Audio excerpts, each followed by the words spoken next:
देश में आपातकाल लगाए जाने की खबर ने सबको चौंका दिया। नेपाल नरेश ज्ञानेंद्र ने नेपाल सरकार को कल बर्खास्त कर सत्ता अपने हाथ में लेने की घोषणा की। नेपाल को एकीकरण, प्रजातान्त्रिकरण र आधुनिकीकरण को प्रत्येक मोडमा नेपाली जनता र राजा दुवै मिलेर। नरेश ज्ञानेंद्र ने टेलीविजन पर देश को संबोधित कर कहा कि वो ऐसा इसलिए कर रहे हैं क्योंकि सरकार शांति स्थापना समेत अपने दूसरे वायदे पूरे नहीं कर पाई। नरेश ने यह भी ऐलान किया कि अगले 3 साल तक वे देश चलाएंगे। पिछले 3 साल में ये दूसरा मौका है जब महाराजा ज्ञानेंद्र ने देश का नियंत्रण अपने हाथों में लिया है। 2002 में उन्होंने शेर बहादुर देउबा को प्रधानमंत्री पद से हटा दिया था। और अभी राजधानी काठमांडू से हमारे साथी रेहान फजल सैटेलाइट फोन के जरिए कार्यक्रम में शामिल हैं। रेहान साहब, कार्यक्रम में आपका स्वागत है। आप कल देर रात काठमांडू पहुंचे, तो कैसे पहुंचना हुआ और क्या दिख रहा है आपको वहां? जी हाँ, कल पूरे दिन ये अटकलें लगती रही कि काठमांडू किस तरह से पहुंचा जाए, क्योंकि शुरू में खबरें आ रही थी कि बिल्कुल वहां पर कोई भी किसी भी विमान को उतरने नहीं दिया जा रहा है, और हम तक भी खबरें पहुंच रही थी कि हमारा जाना बहुत मुश्किल हो सकता है दिल्ली से। लेकिन अंततः शाम होते होते ये खबर आई कि रॉयल नेपालीज एयरलाइंस का एक विमान दिल्ली से रवाना होगा 7:15 बजे। हम लोग हवाई अड्डे पर पहुंच गए थे समय से पहले ही, लेकिन करीब 2.5 घंटे तक हमें इंतजार करना पड़ा और अंततः 9:30 बजे भारतीय समय के अनुसार वो विमान रवाना हुआ और यहाँ पर हम लोग पहुंचे 10:30 भारतीय समय के अनुसार। और जब यहाँ पर पहुंचे तो कम से कम 2 विमान मैंने हवाई अड्डे पर खड़े देखे। कतार एयरलाइंस का एक विमान और भूटानीज एयरलाइंस का एक विमान वहां पर मौजूद था। जब हम हवाई अड्डे से बाहर आए तो पूरी तरह से सन्नाटा था। सड़कों पर साए साए सिर्फ हमारी गाड़ी ही आगे बढ़ती चली जा रही थी। कोई भी किसी भी तरह के जिसे कहा जाए वाहन नहीं चलते दिखाई दे रहे थे, लोग भी बिल्कुल नहीं दिखाई दे रहे थे। और ये शायद वाजिब भी हो क्योंकि खासी रात हो चुकी थी। हाँ, थोड़ी थोड़ी दूर पर सेना के कुछ जवानों की गश्त देखने को मिल जाती थी, सशस्त्र जवान थे वो, लेकिन बहुत जिसे कहा जाए हैवी मिलिट्री बंदोबस्त हो ऐसा भी हमने नहीं देखा। यहाँ पर आकर पता चला कि पूरी तरह से टेलीफोन लाइनें यहाँ काम नहीं कर रही हैं, कोई कॉल हम नहीं रिसीव कर सकते बाहर से, न ही यहाँ से कोई टेलीफोन हम कर सकते हैं, यहाँ तक कि कोई स्थानीय टेलीफोन भी नहीं कर सकते।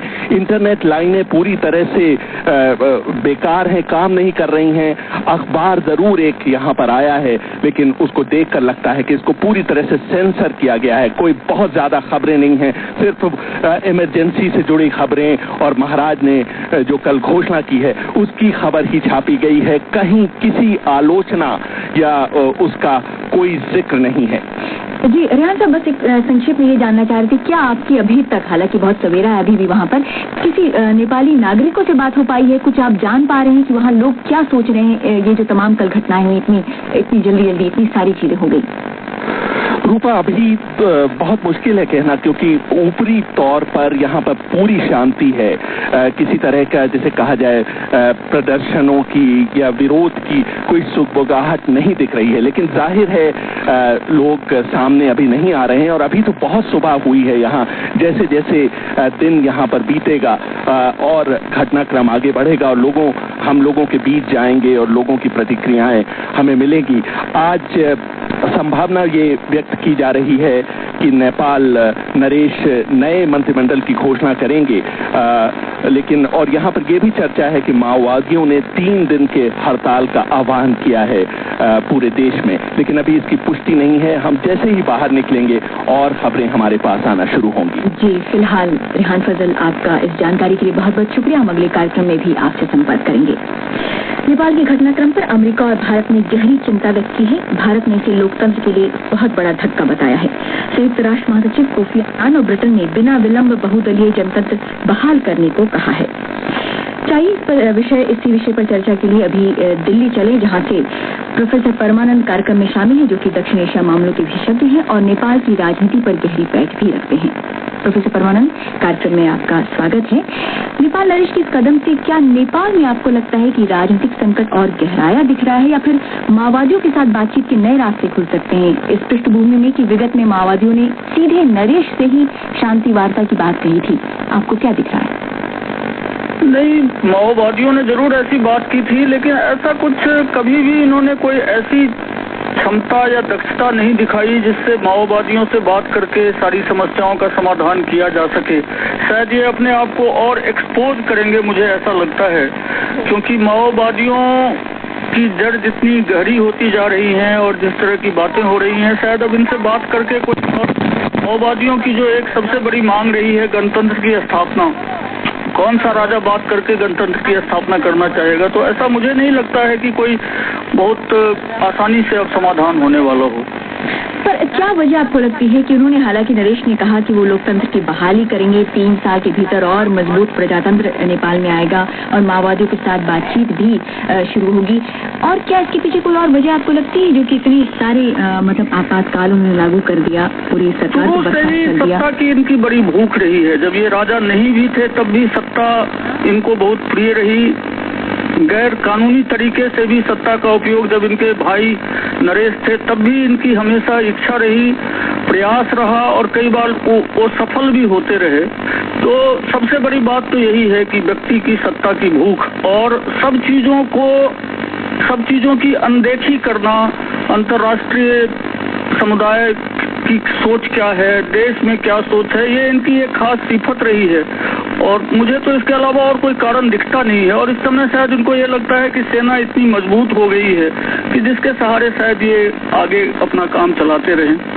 ये बताइए प्रोफेसर साहब कि भारत का नेपाल के साथ बहुत करीबी रिश्ता है और भारत ने हालांकि कल की घटनाओं की बहुत निंदा भी की है, तो पर आने वाले दिनों में भारत की क्या कूटनीतिक रणनीति हो सकती है नेपाल के संदर्भ में? अब नेपाल एक संप्रभुताशाली राष्ट्र है, इसकी तो अनदेखी कोई भी देश नहीं कर सकता है।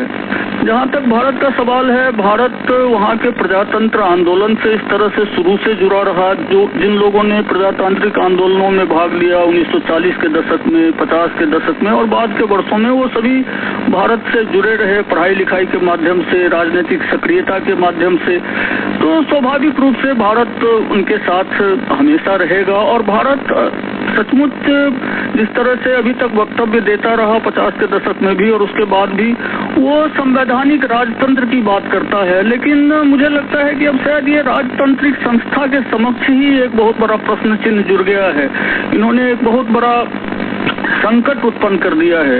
1990 में जो जन आंदोलन हुआ उसी समय लग रहा था कि अब राजतंत्र समाप्ति पर है, लेकिन उस समय किसी तरह से समझौता हो गया था। इस बार लगता है कि बहुत ही कठिन स्थिति उत्पन्न हो गई है और उसमें भारत हमेशा ही, मुझे लगता है कि जिस तरह के यहाँ के नेता हैं, प्रजातांत्रिक शक्तियों के साथ रहेगा। जी प्रोफेसर परमानंद, इस जानकारी और चर्चा के लिए आपका बहुत बहुत शुक्रिया। कार्यक्रम में आगे भारत में विधानसभा चुनाव के रंग का एक जायजा लेंगे और साथ ही खेल की खबरों में मोटर रेसिंग के फॉर्मूला 1 चैंपियनशिप के इतिहास में भारत के लिए जुड़ा एक सुनहरा पन्ना, क्या है वो जानेंगे आगे। लेकिन फिलहाल खबरों पर एक नजर। नेपाल सरकार को बर्खास्त करने और सत्ता हथियाने के लिए नेपाल नरेश ज्ञानेंद्र की देश और विदेश में भारी भर्त्सना हुई है। बांग्लादेश का कहना है दक्षिण एशियाई क्षेत्रीय सहयोग संगठन की एक उच्च स्तरीय बैठक इस माह ढाका में अपने नियत समय पर ही होगी। अमेरिका के भूतपूर्व राष्ट्रपति बिल क्लिंटन को सुनामी राहत के लिए संयुक्त राष्ट्र का विशेष दूत नियुक्त किया गया है। और कैथोलिक ईसाइयों के 84 वर्षीय धर्मगुरु पोप जॉन पॉल फ्लू से पीड़ित हैं और उन्हें अस्पताल में भर्ती कराया गया है। जागिए बीबीसी के साथ आज के दिन। बीबीसी लंदन से आप सुन रहे हैं कार्यक्रम आज के दिन। और आइए आगे बढ़ने से पहले सबसे पहले देखें कि आज अखबार क्या कह रहे हैं। और आज अखबारों की समीक्षा के लिए सीधे चलते हैं चंडीगढ़, जहां से हमारे संवाददाता आसिफ जौली अभी कार्यक्रम में शामिल हैं। आसिफ साहब, हरियाणा में चुनाव को बस अब कल ही बस होने वाला है, बहुत कुछ गर्म मामला होगा, तो क्या दिख रहे हैं अखबार की सुर्खियां क्या कह रही हैं?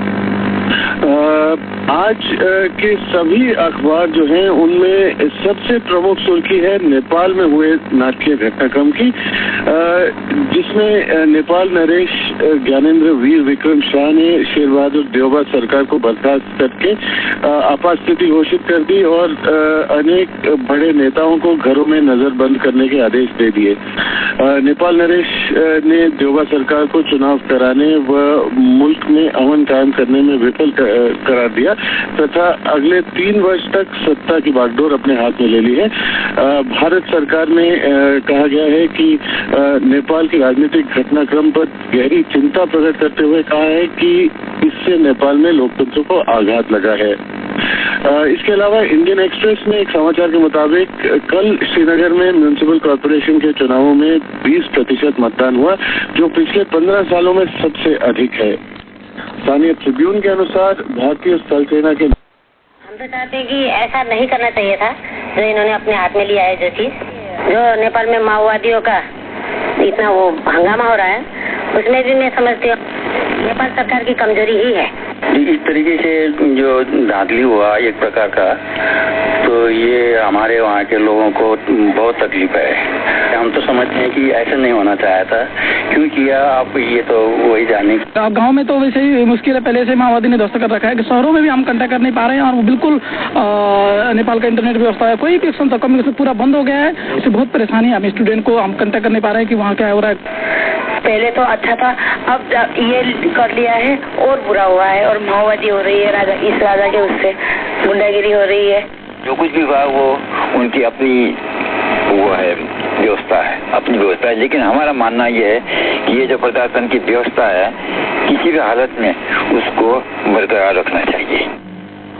दिल्ली और देहरादून में रहने वाले कुछ नेपाली लोगों की राय।